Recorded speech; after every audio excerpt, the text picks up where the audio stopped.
పేరు నాకు రాయడం వస్తలేదు. శ్రీనివాసరెడ్డి అని పేరు రాయడం వస్తలేదు. అవమానం అనిపించింది.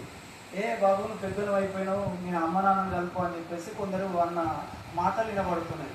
నాన్న మీరిద్దరు కలిసి ఉండంటే నువ్వు చదువు పని చేసి వ్యవసాయం చేయరా, వచ్చి కలుస్తామని చెప్పేసి అన్నాడు.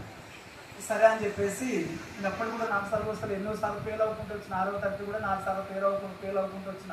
ఇక నాకు అవ్వదులే అని చెప్పేసి వ్యవసాయం పని చేసుకుంటే మా నాన్న చాలా కష్టపెట్టాడు.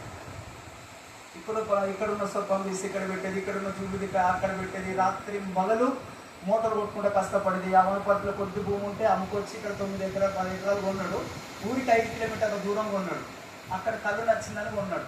5 కిలోమీటర్లు కొన్నాడు. కష్టం చేసేది మేము, పంట ఎత్తుకొచ్చేది మేమంటే నేను మళ్ళీ మా అమ్మ నేనే. అయితే నడుమెక్కలను బరువై దించుకున్నామా, ఒక్కరు ఎత్తేటోళ్ళు ఉండరు అన్నట్టు అడిగిలల్లా. అనవసరమ పడుతున్న పరిస్థితులల్లా. ఎందుకంటే నా సాక్ష్యానికి మా నాన్న చేసిన దానికి చిన్న పునాది. ఇప్పుడు ఇంత మనకి రేపు ఇదంతా నిలబడి గోడ నిలబడేట కింద పునాది ఉంటున్నాయి కదా నిలబడ్డది. అందుకని కొంచెం పునాది కొరకు సాక్ష్యం అందిస్తాను.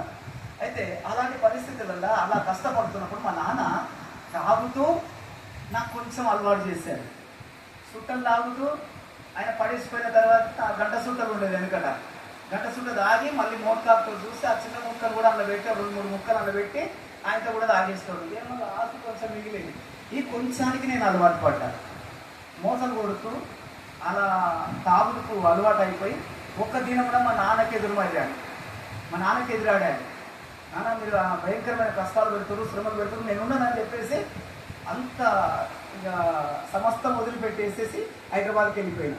హైదరాబాద్లో ఉప్పల్లో ఉంటాడు, బాధలు గుర్చి అని ఉంటాడు. ఆయన కింద అప్పటికి 150 మంది పనిచేస్తూ ఉన్నారు. ఆ 150 మంది పనిచేస్తున్న పరిస్థితులలో ఆ రౌడీజంలో నేను చేరిన తర్వాత కొంతకాలం పనిచేస్తున్నా. ఇక తినడానికి తిండి లేదు.